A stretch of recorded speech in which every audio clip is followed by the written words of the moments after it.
Bom dia, Shalom. Bom dia, shalom, shalom, sejam todos bem-vindos, em nome de Jesus, amém? Glória a Deus, vamos glória. Pai, em nome de Jesus, descobre com teu sangue, tenha misericórdia de nós e nos ajuda para, querido, a avançarmos, Senhor. Nós precisamos continuar crendo, continuar buscando, continuar nos empenhando em avançar, ó Pai, e limpar realmente as nossas vidas. Sabemos que é cansativo, que dá trabalho, que é difícil, mas precisamos entender que se ficarmos no lugar que nós estamos, também está cansativo, está dando trabalho e não vamos sair daqui. Então é bem melhor empreendermos a nossa força para sairmos desses lugares do que gastarmos a nossa força para ficarmos nos lugares de derrota, de fracasso, por teimosia, por falta de busca. Nos dá essa inteligência espiritual para gastarmos a força para avanço. Em nome de Jesus. Guarda nossas vidas, o ministério, nossas famílias e nos dá entendimento em todas as coisas. Em nome de Jesus. Amém. Amém, amém. Glória a Nós Deus. vamos gastar força do mesmo jeito, viu, gente? Nós não vamos ficar parados, nós vamos avançar. A gente fala, cansa demais isso. Mas você está cansado, eu estou cansado de, na guerra que nós estamos, então é melhor gastar, é melhor cansar para sair dos lugares e resolver, do que continuar cansado e parado nesse ponto que nós estamos aí há anos. Então é um cansaço que vale a pena. Minha vida eu cansei muito, empreendi muito, me esforcei muito para avançar muito pouquinho, para praticamente não sair do lugar em nada. Então, se eu tivesse gasto, empreendido, esforçado, tudo que eu fiz na minha vida para sair de lugares, de cativeiros, eu estaria hoje num outro ambiente espiritual. Então, se você está achando que é cansativo, entenda que cansativo é nós ficarmos gastando energia para as coisas do adversário. Isso é cansativo, porque nós vamos ficar sempre paralisados. Então, se anime no Senhor e vamos embora em nome de Jesus. Antes da pastora começar aqui, essa parte de hoje do assunto em si, da sobreposição, esses dias, esses tempos atrás, eu estava ministrando, falando a respeito do mel. Eu tinha uma aversão ao mel e eu percebi que era uma aversão da minha alma, perdão. E, na verdade, eu resistia à doçura. Então, não tinha nada a ver em si com o mel, mas tinha a ver com o meu lugar no mundo espiritual. A minha alma, quando o meu corpo sentia o cheiro, eu comia o mel, a minha alma falava, cara, não, sou incompatível a isso. Então, eu não conseguia comer aquilo. E graças a Deus agora eu estou comendo o mel, né, todos os dias, por causa do leite que eu bebo sem açúcar e tal. E não tem essa aversão, porque eu creio que a minha alma está compatível com a doçura. Amém. E existe um outro ponto que eu creio que tem pessoas até fazendo tratamento, de ontem pelo menos, do que eu estava orando, pensando, na parte da alimentação, na hora da alimentação, na sua casa mesmo, ou talvez na sua empresa, algum lugar, mas não é não é a comida que está te cozinhando, mas são certas companhias, talvez você está sentando com pessoas indigestas, é a pessoa que é indigesta, você precisa se libertar da regência espiritual daquela pessoa, porque você não quer estar com aquela pessoa à mesa. E isso está fazendo a comida te fazer mal. E você pode estar fazendo exames, buscando tratamento, fazendo um monte de coisa na medicina, e você não vai achar nada, porque o seu corpo físico ele está bem, mas a tua alma está repelindo a presença, às vezes, da esposa, do esposo, de um filho, de um pai, de uma pessoa no trabalho. Aí você sonda o teu coração, eu creio que tem alguém dessa forma. Então, essas manifestações, elas são bem fáceis de entender para mim. Porque se eu sento à mesa com a minha esposa e eu estou com um ranço com ela, aquela comida já não desce legal. Se ela está com um ranço comigo, aquele negócio não, isso pode virar até um ponto de realmente nós procurarmos o médico, porque parece que aquela comida vira uma bola no estômago, você quer ficar ruim, mas é um problema que eu tenho que resolver com ela, é a pessoa dela, ou é a minha pessoa para com ela, não a Sim. comida. Você fala, "Ah, mas eu estou comendo uma comidinha leve, mudei, não tem fritura, não tem gordura, e mesmo assim não. parece que é meio digestão, aí você está procurando um remédio para digestão, está indo no médico, e a indigestão está com quem está com você à mesa. Amém? Então dá uma sondada nisso aí, dá uma olhada. Assim também como a parte de impotência sexual, ejaculação precoce, falta de orgasmo, às vezes para a mulher. Às vezes você está procurando uma forma aí de se curar na medicina, mas o teu marido está tendo uma ejaculação precoce, às vezes pela repulsa que você tem dele. Então você quer tanto se livrar logo daquele ato, que acabe logo aquilo, que você libera isso no mundo espiritual. Ou ele, né, eu já passei por isso. Eu tinha uma necessidade física, mas eu não queria me deitar com a minha esposa. Mas como eu não poderia deitar com outra pessoa ou me masturbar, para que eu eliminasse aquela necessidade física, eu era obrigado a deitar com ela. E eu passei por um período de ejaculação precoce, por quê? Porque eu não queria estar com ela. Então eu queria sair logo daquele ambiente, mas eu não tinha nenhum distúrbio físico, mas era algo espiritual. Sim. Né? Então você dá uma sondada nisso aí, porque de repente você está repelindo a pessoa e você leva a pessoa para esse ambiente. E aí a pessoa vai ficar fazendo tratamento, gastando dinheiro com médico, com remédio, às vezes na impotência, como você rechaça tanto esse ambiente espiritual, do sexo, a pessoa acaba sendo atacada por isso e não vai ter ereção mesmo, porque você não quer se deitar, então o que você libera é tão pesado no mundo espiritual que afeta tanto o esposo que ele não tem essa ereção. E você dá graças a Deus, só que você está trazendo um prejuízo para tua casa. De repente, você, como mulher, não tem mais prazer nenhum na relação, então você não vai ter um orgasmo, porque você está deitando ali na marra, ou por obrigação, ou para cumprir a palavra, o que for, e você não vai conseguir ter prazer naquilo que você já não tem prazer, você já não quer fazer. Então, são coisas aí para estar checando, sondando. Que Deus nos dê vitória em nome de Jesus. Amém? Amém. Vamos para a sobreposição, então. As coisas espirituais, de fato, são tremendas, não é? E elas têm solução. Amém? Graças a Deus por isso. Amado, se eu estiver falando meio enrolado, dá uma perdoada que ontem, graças a Deus, estamos nos momentos finais aí do aparelho, mas teve uns ajustes aí, está um pouquinho difícil aí de falar algumas coisas, amém?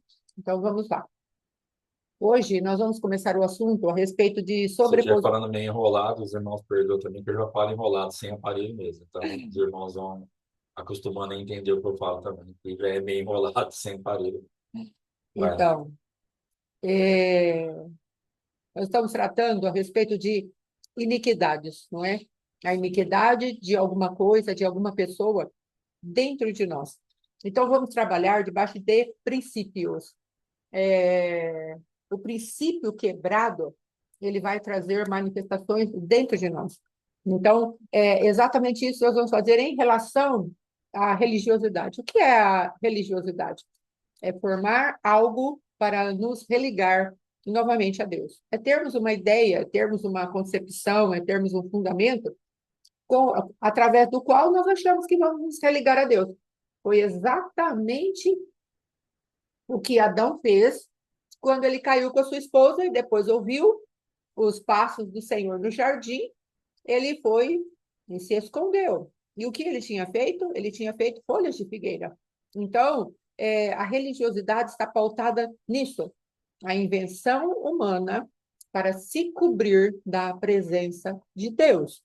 Então, quando o homem caiu, ele perdeu a glória de Deus, que é o que a palavra de Deus diz: todos pecaram e destituídos foram da glória de Deus. Quem é a glória de Deus a nosso favor? É o Cristo vivo, quando ele se manifestou na terra para trazer verdadeiramente o nosso relacionamento com Deus de volta. Então, nós precisamos ter cuidado com todo tipo de forma que venha contra as nossas vidas para nos fazer ter ideias, às vezes mirabolantes, a respeito de como vamos nos achegar a Deus. Então, uma das coisas que a gente tem aí por mirabolantes é justamente a religiosidade, essa que nós encontramos dentro da igreja. São os sistemas que nós montamos para achar que estamos servindo a Deus, só que, na verdade, estamos procurando servir a Deus sem Deus. Precisamos entender, amados, que quando nós nos convertermos, quando nós entramos na presença de Deus através da aceitação pela fé, aquilo que Jesus fez na cruz para nos redimir dos nossos próprios pecados, o nosso espírito é aceso. Nosso espírito estava morto nos nossos delitos e pecados. Quando aceitamos Jesus, o próprio Deus, a luz do mundo, vem morar dentro de nós. O Cristo vivo, a pessoa do Pai, o Espírito Santo, eles vêm morar dentro de nós. E conforme vamos aumentando o nosso relacionamento, aumenta a presença também dentro de nós. Só que isso tudo se dá no âmbito do nosso espírito e a nossa alma, que é o sistema de pensamento, emoções e vontades, ela precisa ser conquistada.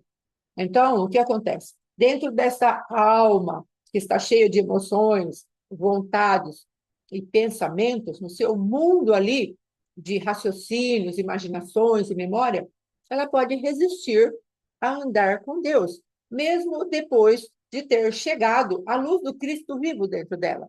Ela pode ter ali uma conversão que vai se manifestando aos poucos e ela vai dando pouco crédito a essa luz que nasceu.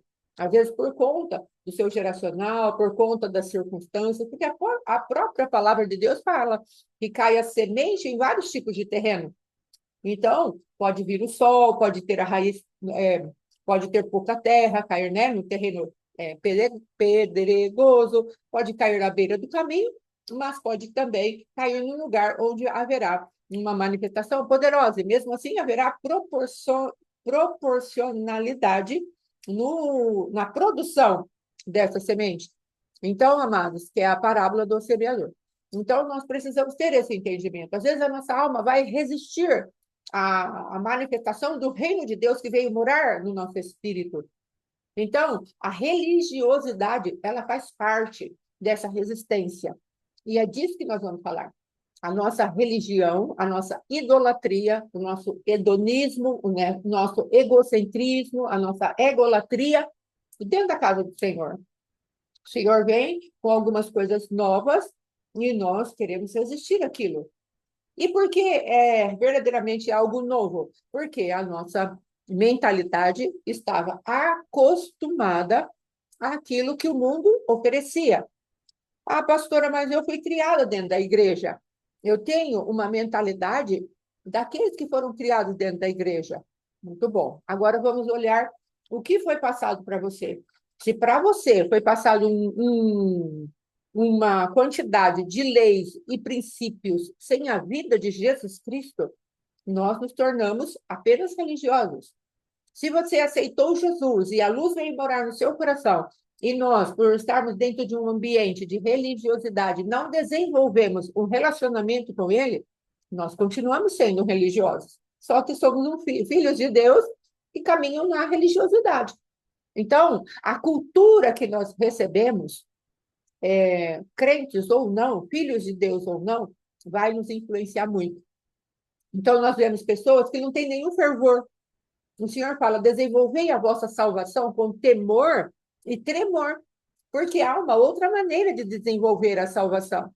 Você pode desenvolver a salvação sua, eu posso desenvolver a minha salvação sem esse temor que o Senhor está falando e sem esse tremor. Eu posso desenvolver de uma maneira mais linear, mais branda, mais pacífica, mais calma, aquela coisa meio que empurrando com a barriga. Vai haver uma evolução até da minha vida. Mas o quanto eu estou me expondo a isso? Tem fogo verdadeiramente dentro do meu coração?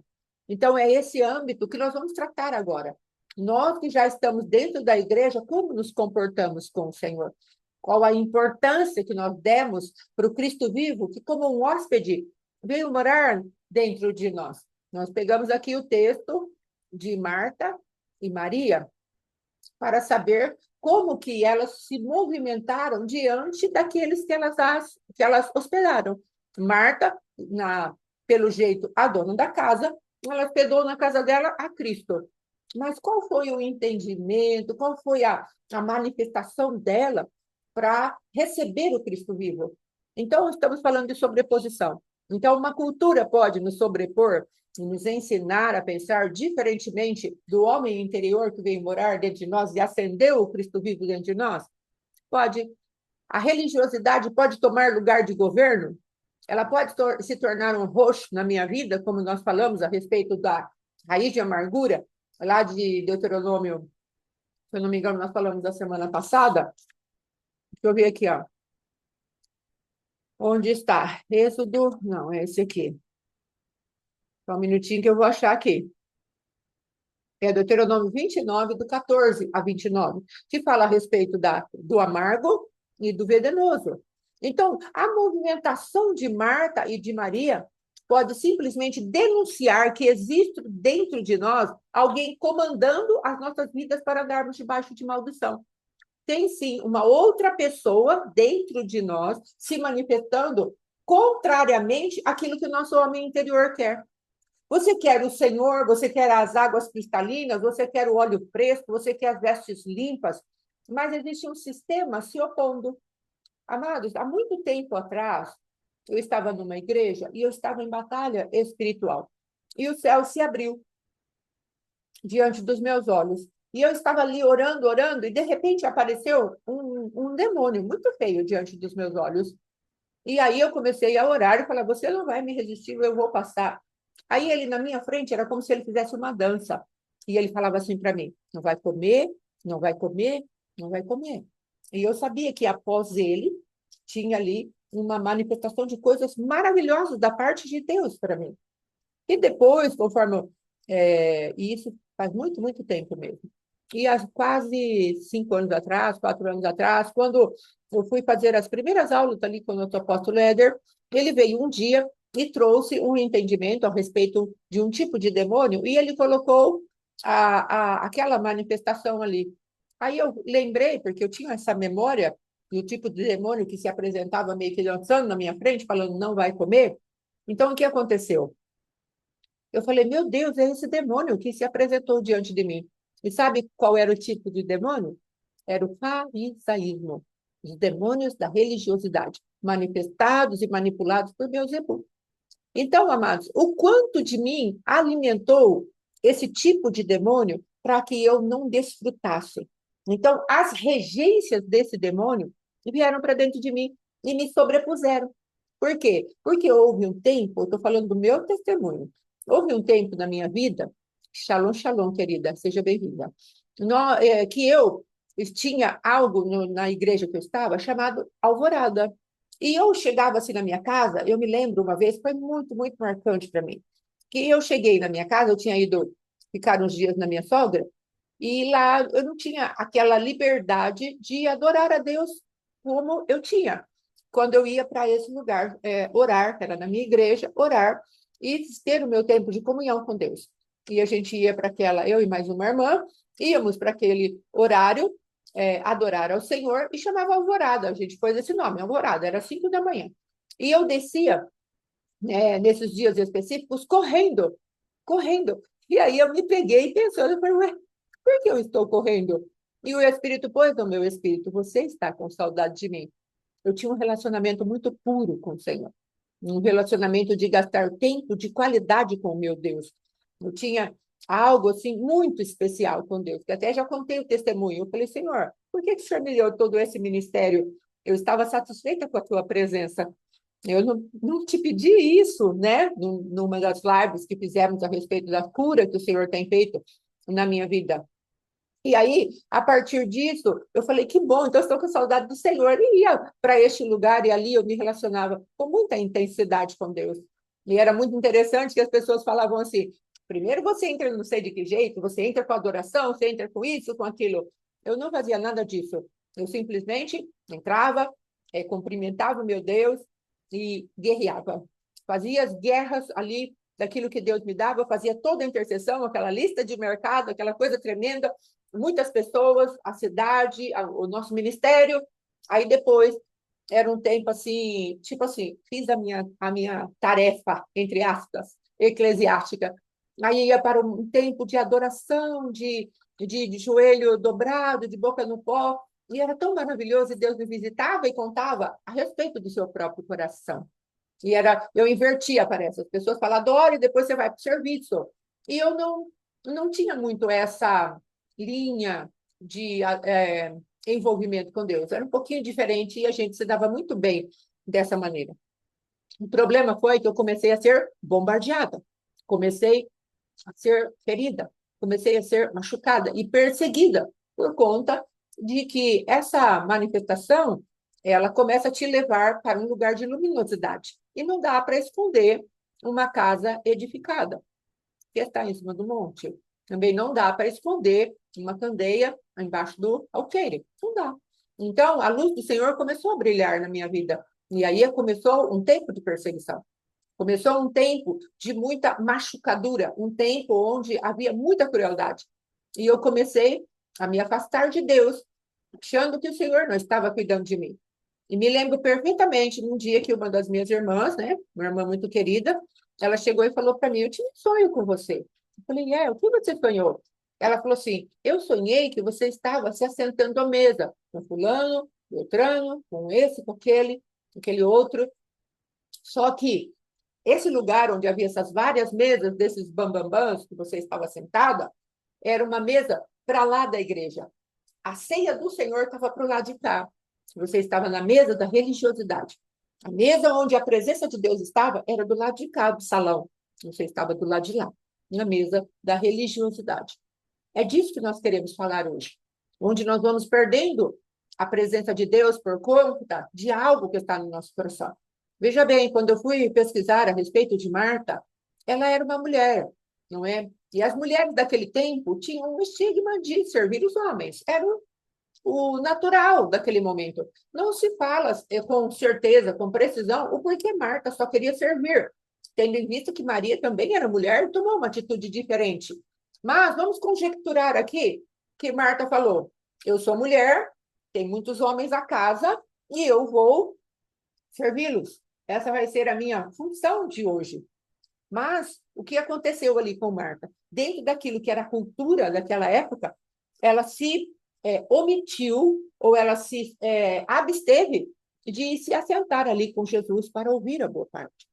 Então, amados, eu não sei qual é a cultura que pode ter entrado, eu não sei qual é a pessoa que está morando dentro de você e que tipo de aparência que ela tem, e ela possa estar falando para você: não vai comer, não vai comer, não vai comer.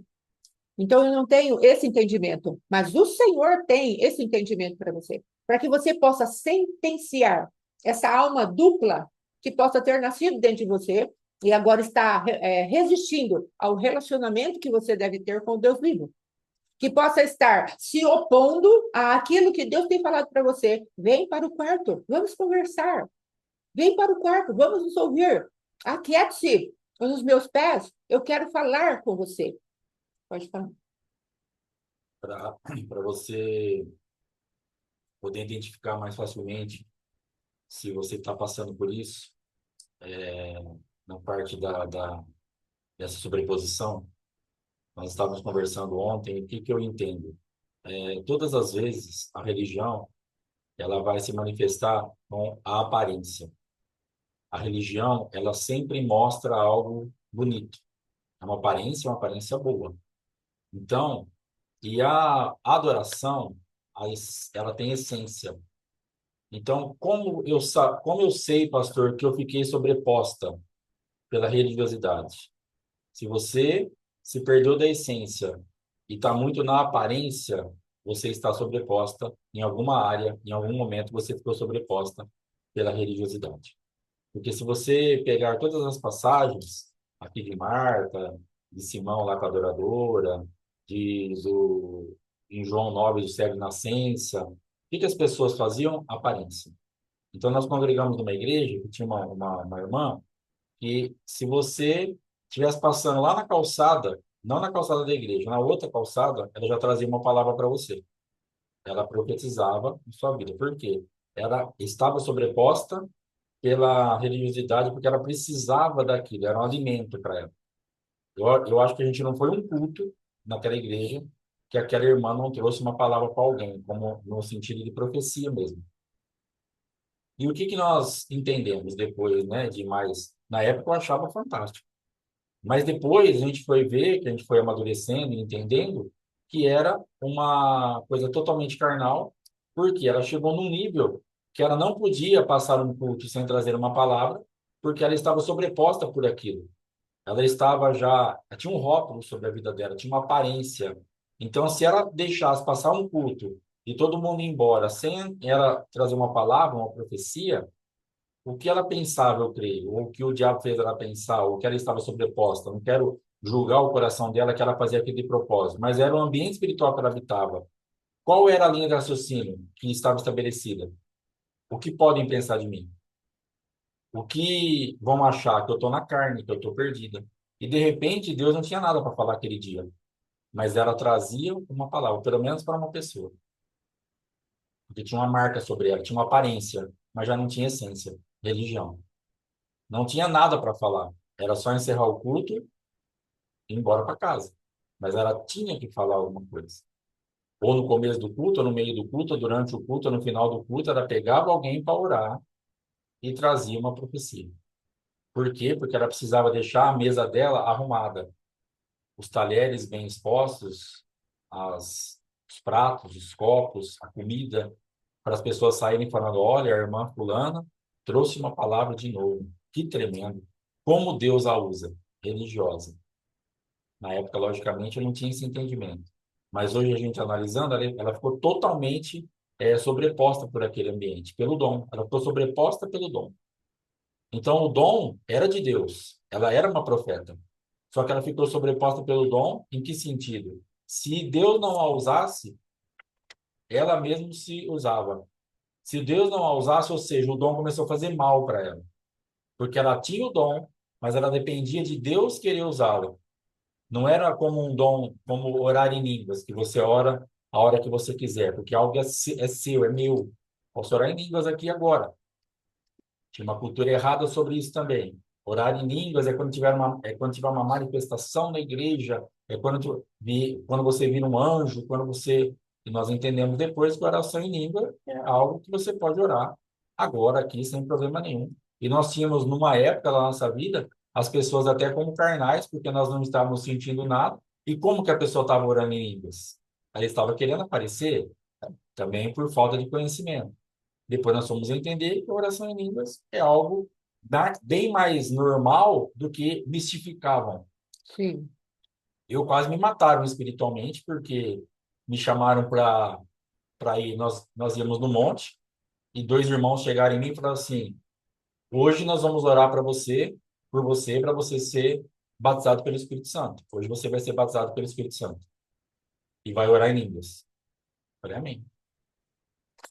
E eu subi ao monte com aquela expectativa.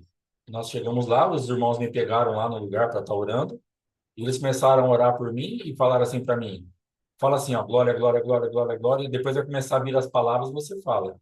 E eu fiquei, glória, glória, glória, glória, glória, glória, não veio palavra nenhuma, eu não falei nada. Num determinado ponto, depois de alguns minutos, 10, 15 minutos orando por mim, e eu falando glória, com a boca seca já de tanto falar glória, um dos irmãos falou assim: deixa que ele não tem fé. E saíram. O que esses caras fizeram comigo? Me, quase me mataram. Porque eu subi no monte com a expectativa de ser batizado com o Espírito Santo. Fiquei 15 minutos falando glória e os dois ungidaços orando por mim. E eu não fiz nada porque eu não tenho fé, então eu não tenho fé. Eu estou em pecado, Deus não quer me batizar, Deus não me ama. Aí o diabo veio com tudo naquele monte. Ali foi um ataque violento para tentar me levar para um ambiente onde eu entendesse que Deus não estava afim de mim. E depois eu fui batizado com o Espírito Santo, numa igreja pequenininha, quietinha, eu e Deus, a minha esposa e uma missionária orando, e foi um negócio assim bem tranquilo. Então, isso daí é algo que Deus te deu e você vai usar o que você quiser. Agora, essa irmã ficou sobreposta pelo dom. Então, talvez na religiosidade você vai ficar sobreposta pelo dom. É de Deus, mas não do jeito que você está pensando. Não do jeito que eu estou pensando. E aí nós ficamos só com a aparência. Então, para você sondar o teu coração, não tem essência, sai fora, que é complicado. É aparência, tá muito. Pastor, é lindo. Irmã, essência. O mundo espiritual respeita isso? O mundo espiritual retrocede? Ontem nós estávamos fazendo um negócio de Jardinópolis, da aula de hoje. Eu falei, amor, não adianta eu falar desse assunto, porque o diabo não vai nem se mover, porque eu não tenho fé para isso. Eu não entendi, eu não tenho revelação para isso. Então, eu não vou entrar nisso. Entendeu? Porque não adianta você entrar. e falar. Ah, eu já conheço.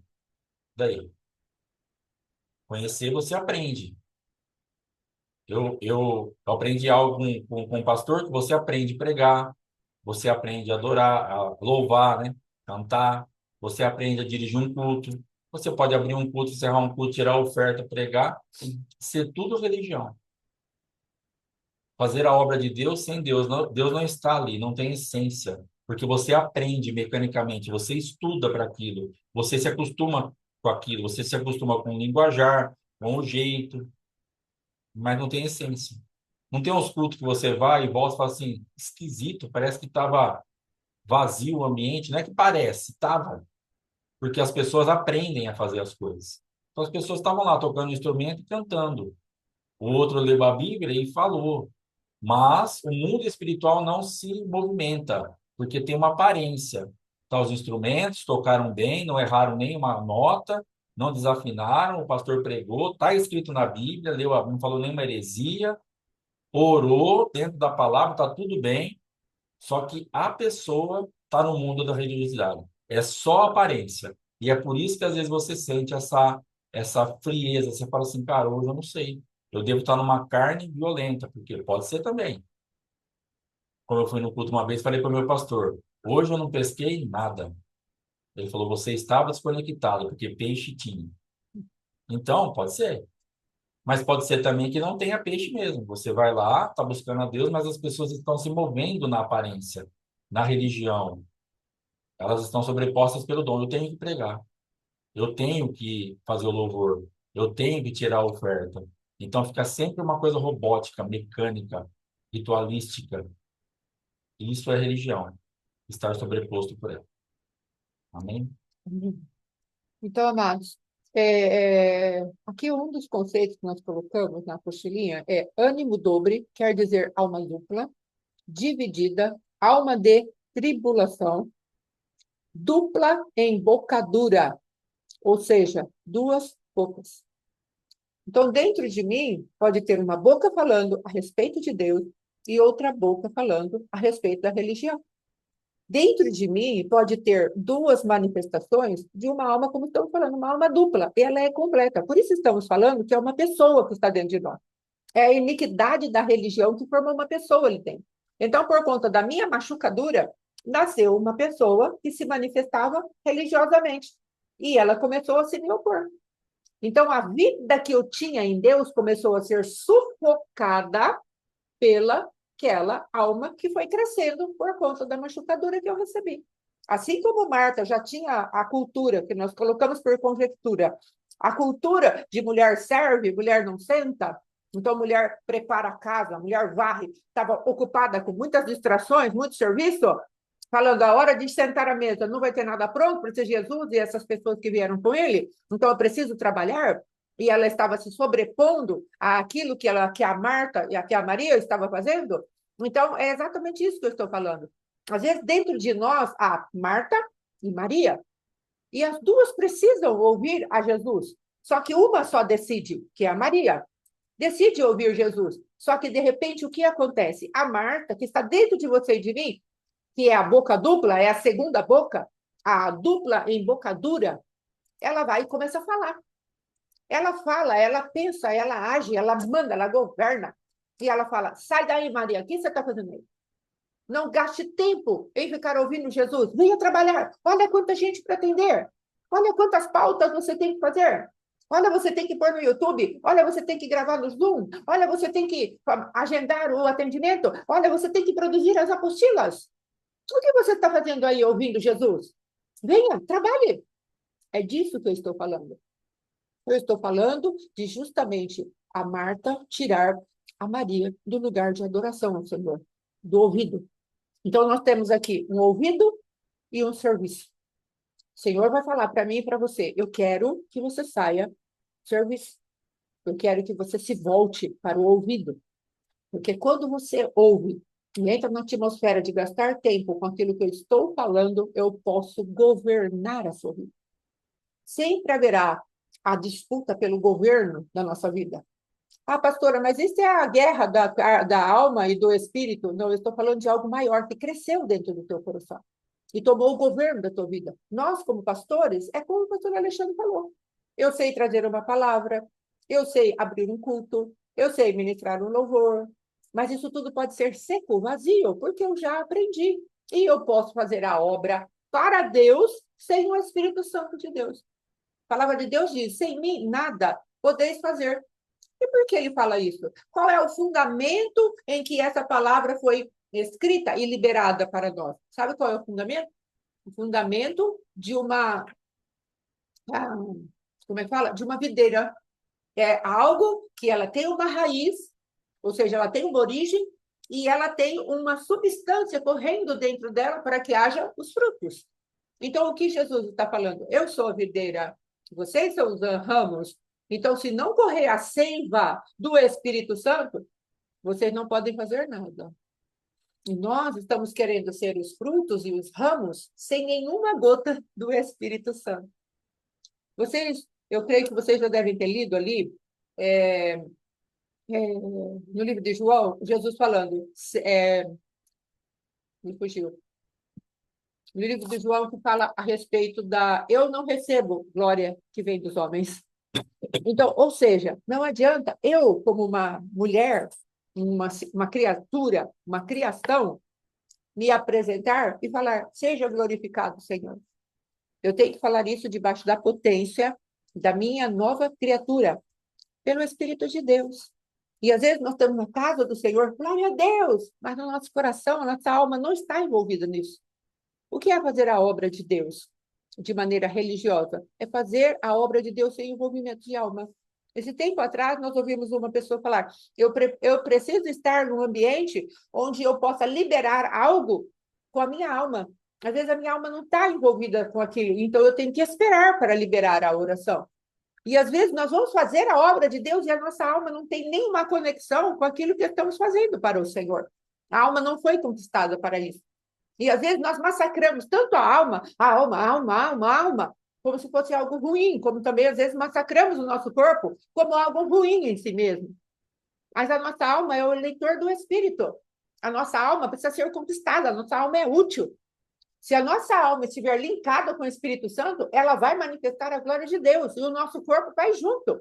E nós poderemos transmitir a glória de Deus através também da imposição de mãos, do toque das nossas mãos, através de um abraço. Poderemos transmitir a glória de Deus.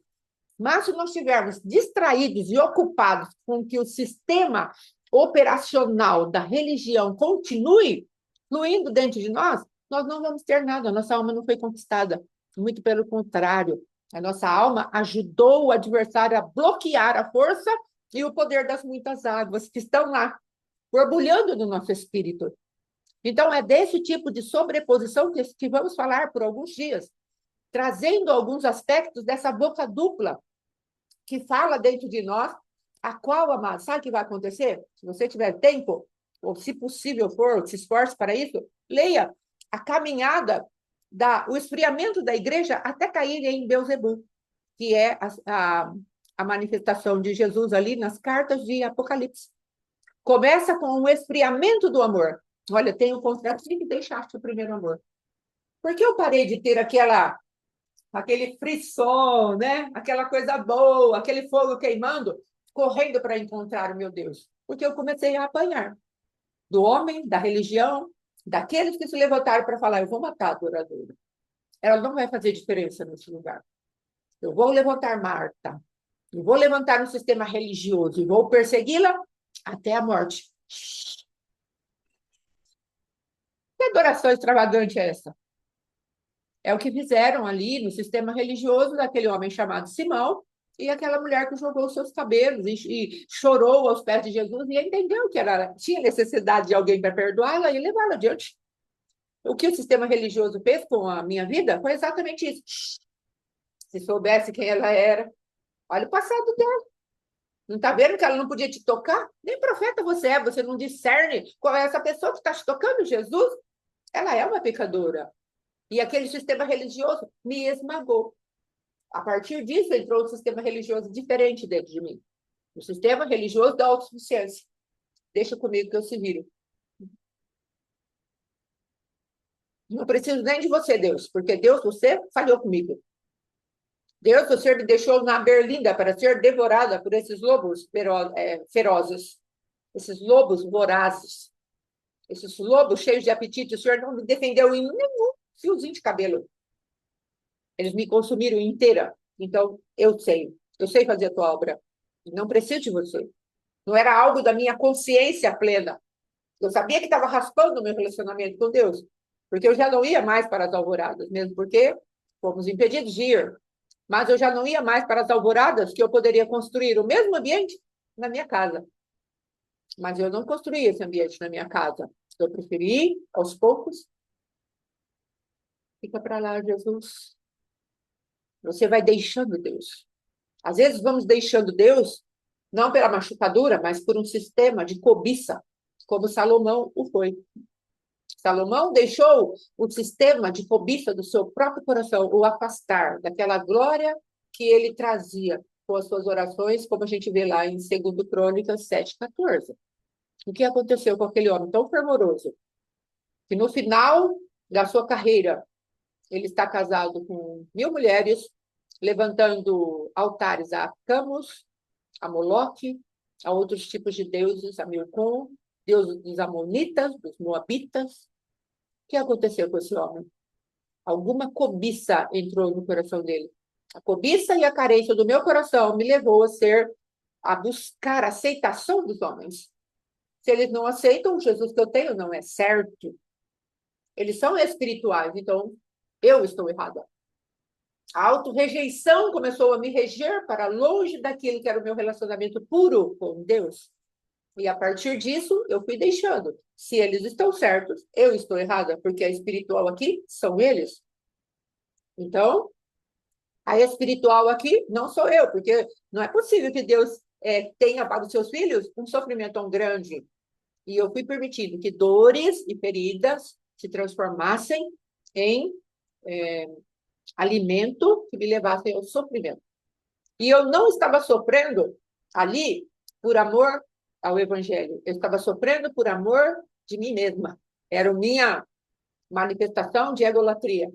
O senhor não vê o que estão fazendo comigo? E ao invés de eu ir para a cruz do Calvário, eu comecei a me lamentar, comecei a chorar. Ao invés de me alegrar, como Paulo e Silas, como Pedro e João, como o povo da primeira igreja que vemos lá no livro de Atos. Eu comecei a me vitimizar. Ei, não existe lugar melhor para Satanás se levantar dentro de nós do que os nossos lugares de cobiça e carências, para nos levar para longe de Deus. Ele vai pegar pessoas com dons, vai fazer com que ela se ensoberbeça nos dons, e ao invés do dom a usá-la, ela usa o dom, como o pastor Alexandre já falou. Então, o dom a serve por egolatria. Ela não está servindo Deus, está servindo a si mesma. Então, às vezes, temos o dom da intercessão, temos o dom da palavra, temos o dom o dom profético, visões, os dons de revelação, vamos colocar assim, nós temos. E aí, esses dons é para o Senhor, são para o Senhor ou são para nós mesmos? Tudo isso está envolvido na religião. Essa ocupação de Marta, vamos fazer as coisas para Jesus, sem ouvir-lhe a voz, quem teria o reconhecimento? Se ela não precisava agradar o hóspede que ela tinha convidado para estar na sua casa e ela não dava atenção ao hóspede, porque o que Marta estava fazendo quando Jesus falava? Então eu chamo você para vir à minha casa e quando você começa a conversar, eu vou fazer a janta, eu vou varrer a casa, enquanto você está aqui conversando e trazendo as suas particularidades para mim. E é isso que nós estamos fazendo às vezes com Deus. Nós falamos para Deus, venha, Senhor, vou me relacionar com o Senhor. E aí, quando ele chega, nós falamos, peraí, Deus, eu vou... Peraí, estou correndo aqui. É disso que nós vamos tratar, e estamos tratando aqui. Nós queremos desmontar os sistemas de Beelzebub de dentro de nós. E ele vai precisar morrer, juntamente com essa alma dupla, que se levantou como uma boca dupla, que te dá comando, e você está sempre confuso. Essa é a manifestação da potestade do ar, talvez uma das mais perigosas e, entre aspas, famosas que existe, Jezabel, não é? Uma potestade do ar, que ela não é como que a gente fala? Não é a irmãzinha da igreja, não é a irmã da intercessão, não é a irmã do grupo de louvor. Nós precisamos entender que Jezabel é um sistema inteiro de corrupção estabelecida dentro de um governo, dentro de uma casa de Deus, às vezes dentro de você, dentro de mim. Ela tem um sistema de corrupção. Ela não atua sozinha numa pessoa só. Para ter Jezabel, precisa ter Acabe. Para ter Jezabel, é necessário ter uma corte ao redor dela. Para ter Jezabel, é necessário de fofoqueiros. É necessário de pessoas que façam triangulações de palavras. É necessário que alguém chegue e fale, você viu fulano? Você viu Beltrano? E o ambiente da desconfiança começa a brotar. Jezabel não atua sozinha. Então, tenha cuidado ao apontar uma pessoa de dentro da sua igreja como Jezabel. Apontar um irmão, uma irmã. Então, sempre traga isso para a sua cabeça. Jezabel é uma potestade do ar que traz uma mentalidade e ela vai procurar várias pessoas para destilar o seu encantamento. Ela vai procurar os nobres. Ai, pastora, mas não é assim, não. Os pastores estão vacinados. Acabe era rei. Não se iluda. Ela procura pessoas de governo para se casar com ela e manipular. Acabe era um homem fraco. Acabe era um homem maligno nas suas próprias cobiças. Acabe era um homem que queria controlar. Veja que ele entrou no quarto e virou-se e começou a chorar, choramingar. E ela entrou dentro do quarto e falou: o que está acontecendo? Por que você está abatido, maridinho? Não é? E ele falou para ela: ai, tá bom, não quer vender a vinha para mim. Ela falou: reinas tu sobre Israel? Vou conseguir isso para você.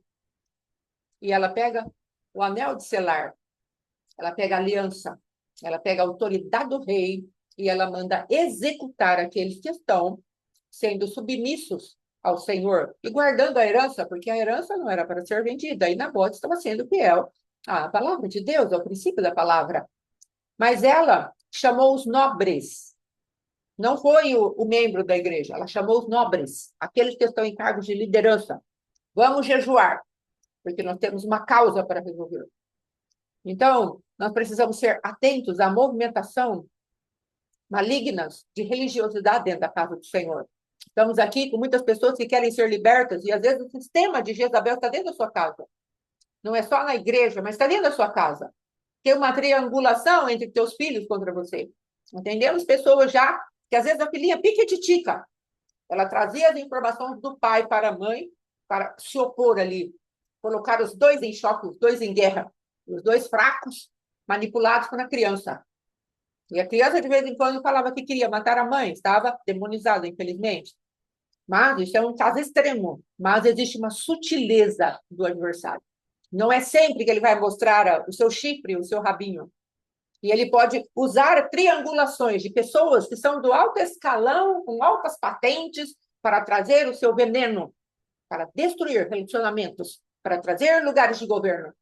Então, é essa manifestação que nós queremos desmantelar pelo poder da palavra de Deus, pelo poder da informação que o Senhor traz para nós. Nós temos a manifestação do sete Espírito de Deus: sabedoria, entendimento, conselho, fortaleza, conhecimento, temor e senhorio. As manifestações de Deus. Então, a sabedoria de Deus está a nosso favor.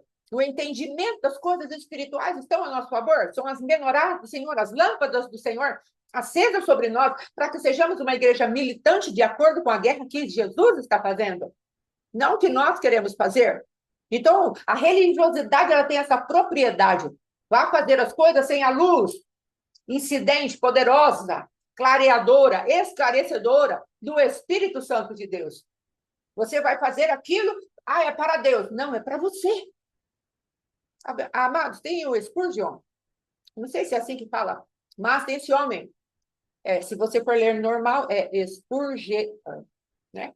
Ele fala a respeito da nossa santidade. Ele fala que até a mitra, aquela faixinha ali, depois que coloca aquela mitra na cabeça, veio uma faixa assim, ó, está escrito de ouro, gravado, santidade ao Senhor.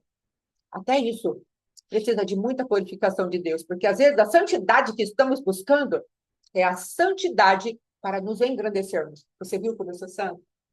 Você viu como eu sou boazinho? Você viu? Volta-se para nós. Viu como eu tenho domínio? Viu como a aparência que eu tenho é maravilhosa? Simão preparou uma mesa para Jesus. Aquela pecadora, adoradora, não tinha nada para oferecer a não ser os seus próprios pecados ao Senhor. E a condição que ela tinha confiança que ela era. Eu sou pecadora. Como aquele publicano batendo no peito diante do Senhor. Tem misericórdia de mim. Mas o fariseu em pé, vamos colocar assim, eu dou o dízimo, eu faço jejum.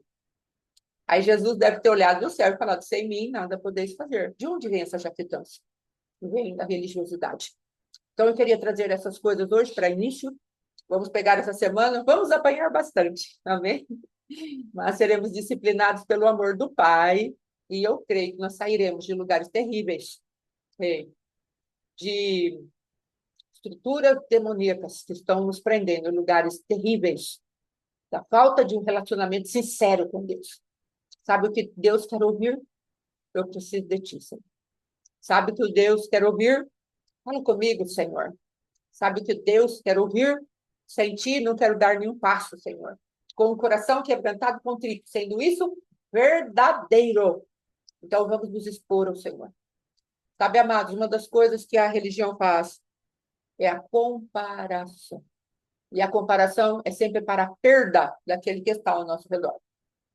Maria se comparou, Marta se comparou a Maria, não é? Maria estava em desvantagem.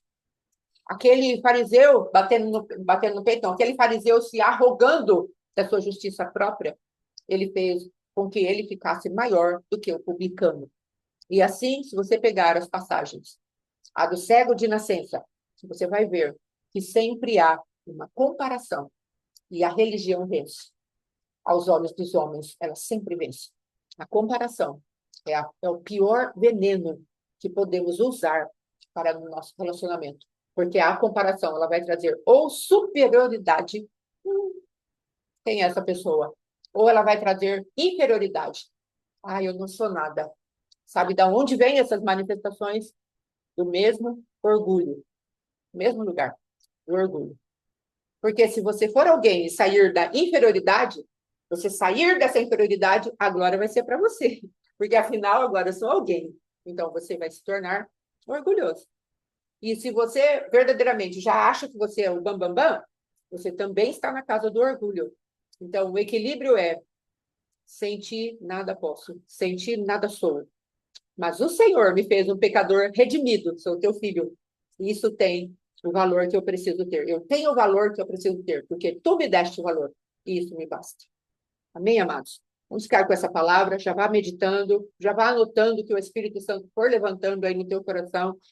Faça sempre essa investigação na presença do Espírito Santo de Deus, para não entrar no flagelo de Jezabel, não é? Para se bater aí e falar, eu não presto mesmo, eu não faça isso.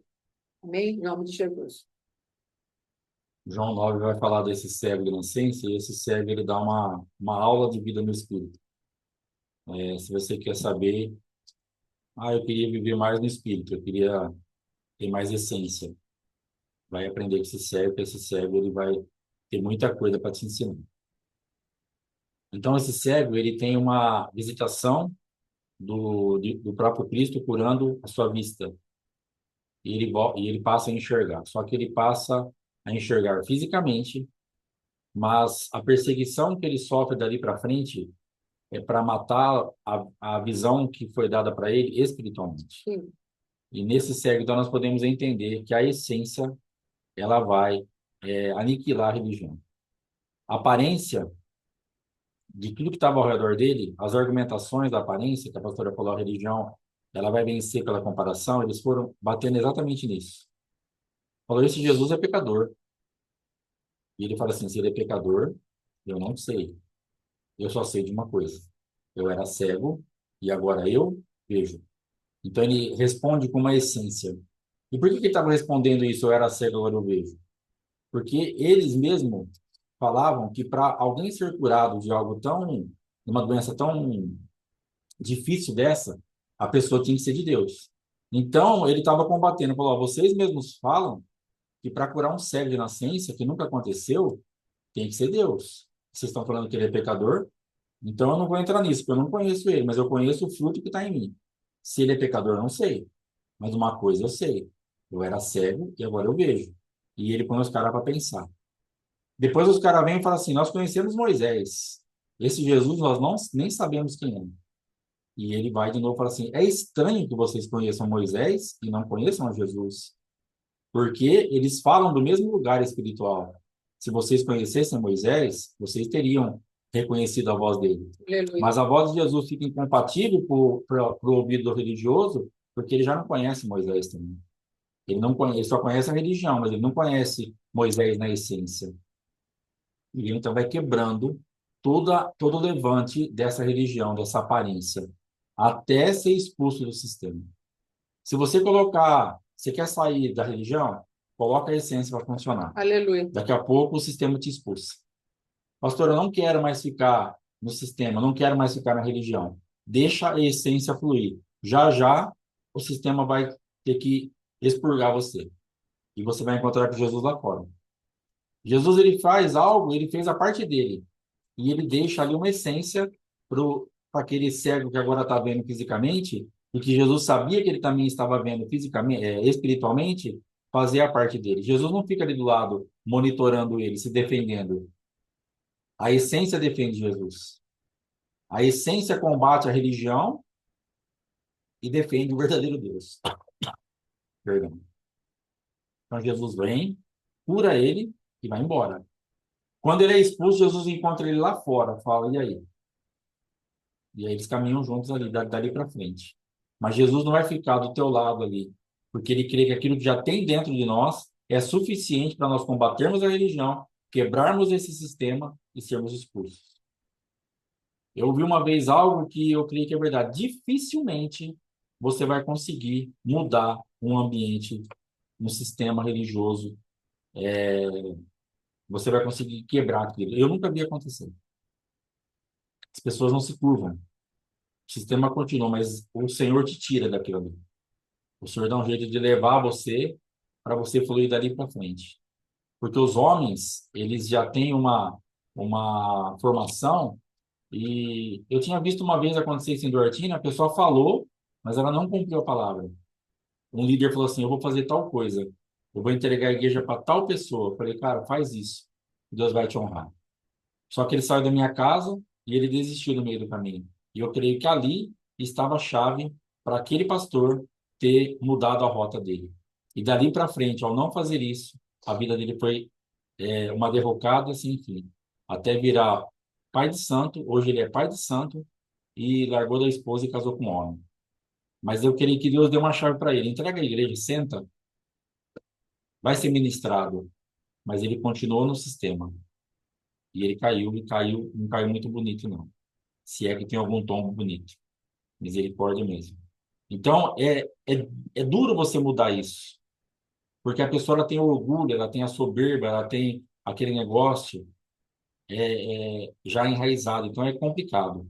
Mas não se preocupe com isso. Se Deus for te dar uma unção desse tamanho para você mudar o lugar que você está, glória a Deus. Se isso não for acontecer, saiba que Deus vai te tirar desse ambiente. Isso vai ser importante. Você vai estar adorando verdadeiramente. E é isso que vai interessar. Só coloca a tua essência para funcionar. Só coloca quem você é para funcionar. E eu falo que esse homem deu uma aula de vida no espírito porque ele não enfrentou qualquer coisa. A gente vai lendo ali, você fala: vieram os caras falar do negócio. Depois veio o pai e a mãe, nem ligou que ele foi curado. Mas começa a se envolver com aquilo e pedir revelação para o Espírito Santo para você ver. Imagina você um servo de nascença e você curado agora enxergando. Aleluia. E o teu pai e a tua mãe te encontrar pela primeira vez e eles não festejarem aquilo, eles não te abraçarem, eles não te beijarem e falar: filho, que coisa fantástica que Deus fez por nós. E eles ficarem envoltos na religião, envolvidos na religião, a ponto de falar assim: ele é maior de idade, ele vai falar por eles.